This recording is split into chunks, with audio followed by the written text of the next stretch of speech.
میرے عزیز دوستو، کیسی مصیبتیں اس لاک ڈاؤن کے اندر، کیسی پریشانیاں۔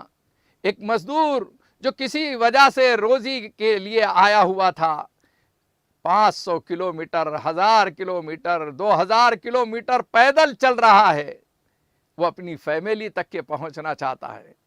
غربت اور افلاس ہے، پریشانی ہے، اس کے پیروں میں چھالے آ گئے ہیں، معصوم بچے تڑپتے ہیں، بلبلاتے ہیں اور چلتے چلتے تھک جاتے ہیں۔ یہ باپ اپنے معصوم بچوں کو کاندھوں پر لیتا ہے۔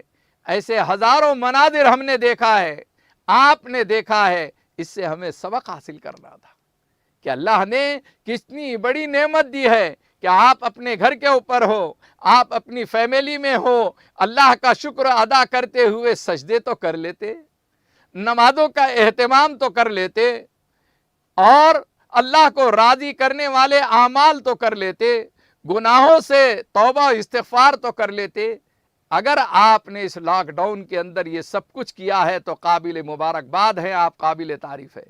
لیکن اگر آپ نے اس لاک ڈاؤن کے اندر بھی اپنے گھر کے اندر عبادت کا ماحول نہیں بنایا، زہد و تقوی اختیار نہیں کیا، اور وہی پرانی زندگی، بے ڈھنگی زندگی جس میں اللہ کی نافرمانیاں، بغاوت اور سرکشی، ساری چیزیں اور نمازوں کا چھوڑنا، یہ سب کچھ رہا ہے، تو افسوس ہے ان زندگیوں کے اوپر۔ بندہ مومن لاک ڈاؤن سے سبق حاصل کر رہا ہے اور مجاہدے کے لیے تیار ہے، ایثار اور قربانی کے لیے تیار ہے۔ وہ آدھی روٹی کھا کر اپنے پڑوسی کو آدھی روٹی کھلانا پسند کرتا ہے۔ وہ ایثار اور قربانی کے مظاہرے کرنا چاہتا ہے، ایثار اور قربانی کی مثال پیش کرنا چاہتا ہے۔ بندہ مومن یہ سال کے اختتام پہ دیکھتا ہے کہ حضرت ابراہیم علیہ نبینا علیہ السلام نے اپنی آل اولاد کو، اپنے بچے اور اپنے گھر والوں کو غیر ذی زرع، انتہائی چٹیل میدان، انتہائی بنجر زمین پر چھوڑ کر آ رہے، لیکن ان کے سامنے بھی ایک مقصد تھا۔ ربنا لیقیموا الصلاة فاجعل افئدة من الناس تہوی الیہم۔ ربنا لیقیموا الصلاة، یہ چھوڑنے کا مقصد یہ ہے کہ میرے رب، ہم نماز کو قائم کرنے والے بنے۔ نماز کے قیام کے لیے، نماز کے قائم کرنے کے لیے اتنی بڑی قربانی حضرت ابراہیم علیہ نبینا علیہ السلام نے دی ہے۔ میرے عزیز دوستو، ہم نماز پڑھتے ہیں، میں مانتا ہوں ہم میں سے 50% سے زیادہ لوگ آج بھی نماز نہیں پڑھتے۔ انہیں نمازوں کی پابندی کرنا چاہیے، فضائل اس کے ساری چیزیں سن رہے ہیں، چھوڑنے پر گناہ کتنا بڑا ہوتا ہے، کیسا عذاب آئے گا، یہ سب سن رہے ہیں، اس کے باوجود قلب پر کوئی کیفیت نہیں ہے، دل مانتا نہیں ہے۔ جمعہ کو جمعہ نماز پڑھنے کے لیے ہم تیار ہو جاتے ہیں، وہاں یہ مقصد ہے بتلایا جا رہا ہے۔ اہل اللہ فرماتے ہیں، میرے شیخ محترم مفکر اسلام حضرت مولانا محمد ولی رحمانی دامت برکاتہم، یہ ایک مجلس میں فرما رہے ہیں کہ دیکھو بندہ مومن کو اللہ کے سامنے کیسی عبادت کرنا چاہیے، بندہ مومن کو ان حالات سے کیسے سبق حاصل کرنا چاہیے۔ اور یہ فرمایا کہ ہم نماز پڑھتے ہیں لیکن ہم نماز کو قائم نہیں کرتے۔ آج ہم میں کتنوں کو دیکھ لیجئے کہ ہم نماز پڑھ لیتے ہیں، اللہ نے ہم کو توفیق دی ہے۔ ایک بوڑھا آدمی ہے، اپنے گھر میں سے اٹھتا ہے، سردی کا موسم ہے، اپنے بچوں کے جسم پر دیکھتا ہے کہ چادریں ہٹی ہوئی ہے، بیگم کے اوپر رضائی ہٹی ہوئی ہے، تو یہ بڑے میاں متقی پرہیزگار، یہ حاجی صاحب، نمازی صاحب اس بچے کے جسم پر جو ہے چادر اڑا دیتے ہیں، بیگم صاحبہ کو رضائی اڑا دیتے ہیں، اور چپکے سے آہستہ آہستہ ان کی نیند خراب نہ ہو اس لیے مسجد کی طرف چلے جا رہے ہیں۔ ارے نادان معمر صاحب، بوڑھے صاحب، آپ نے یہ کیا کیا؟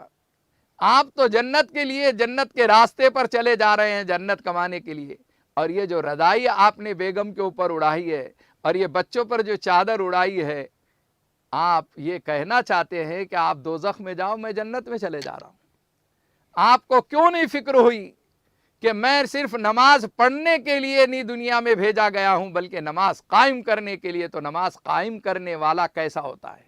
نماز قائم کرنے والا یہ ہوتا ہے کہ جب نماز کو اٹھتا ہے تو بچوں کے جسم پر جو چادر ہے اسے ہٹاتا ہے، کھینچ لیتا ہے، بیگم صاحبہ کے جسم پر جو رضائی ہے اسے کھینچ لیتا ہے، وہ یہ کہتا ہے کہ اذان ہو گئی ہے، الصلاۃ خیر من النوم کی آواز آئی ہے۔ نماز نیند سے بڑھ کر ہے، انہیں سمجھاتا ہے، کوشش کرتا ہے، اس کوشش سے نہ مانے تو آگے کا قدم اٹھاتا ہے، اس سے بھی نہ مانے تو اس سے آگے کا قدم اٹھاتا ہے۔ لیکن ہم تو پہلے ہی درجے میں ہتھیار ڈالے ہوئے ہیں کہ بچوں کی نیند نہ خراب ہو، بیگم صاحبہ کی نیند نہ خراب رہو، بی پادشاہ اٹھنے نہ پائے، میری وائف اٹھنے نہ پائے، سونے دو سونے دو، سردی کا موسم ہے۔ ارے آپ نے اپنے ہاتھوں سے، اپنے زبان سے گویا یہ ثابت کیا ہے کہ تم جہنم میں جاؤ، میں جنت کی طرف جا رہا ہوں۔ تو نماز پڑھنے والے ایسے ہوتے ہیں، اور نماز کے قائم کرنے والے یہ ہوتے ہیں کہ سب کو اٹھاتے ہیں، سب کو ساتھ میں لیتے ہیں، پورے محلے سے جو ہے شور شرابہ کرتے ہوئے سب کو لے جانے کی کوشش کرتے ہیں، پورے خاندان میں سب سے پہلے خیر خیریت پوچھتے ہیں، ہم آپ کیسے ہیں، طبیعت پوچھ رہے ہیں، صحت پوچھ رہے ہیں، زندگی پوچھ رہے ہیں، لیکن کبھی ہم یہ سوال نہیں کرتے کہ ماشاءاللہ آپ کی نمازیں ہو رہی ہے یا نہیں ہو رہی۔ کیوں پوچھیں گے؟ اس لیے کہ خود بے نمازی ہے۔ کیوں پوچھیں گے؟ کیونکہ خود نماز سے غفلت کرتے ہیں۔ یاد رکھو، نماز کا چھوڑنا یہ تو گناہ کبیرہ ہے، لیکن نماز کو قصداً ترک کر دینا یہ کفر تک کے پہنچاتا ہے، اور نماز کے سلسلے کی سستی کرنا یہ ہلاکت کو دعوت دیتا ہے۔ فَوَيْلٌ لِّلْمُصَلِّينَ الَّذِينَ هُمْ عَن صَلَاتِهِمْ سَاهُونَ فَوَيْلٌ لِّلْمُصَلِّينَ الَّذِينَ هُمْ عَن صَلَاتِهِمْ سَاهُونَ۔ ہلاکت اور بربادی ہے ان نمازیوں کے لیے جو اپنی نمازوں میں سستی کرتے ہیں۔ پڑھ لیں گے، تھوڑی دیر کے بعد پڑھیں گے، تھوڑی دیر کے بعد پڑھیں گے، آخر ٹائم ہو جاتا ہے، نماز کے قضا ہونے کا وقت آ جاتا ہے، اس وقت مرغوں کی طرح ٹھونگے مار کر جلدی جلدی نماز پڑھ لیتے ہیں، بس ایک پروسیجر پورا کر رہے ہیں۔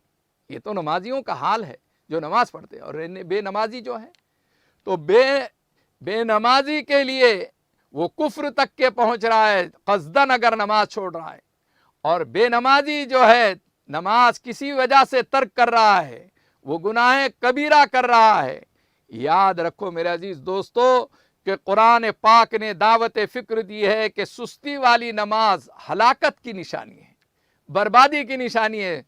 تم اس ہلاکت اور بربادی کو روک نہیں سکتے جو قدرت کی طرف سے تمہارے اوپر نافذ کی جا رہی، عائد کی جا رہی ہے۔ ہند میں انوکھا مرکز تحفظ دین، یہ دین کا ترجمہ ہے، مرکز تحفظ دین۔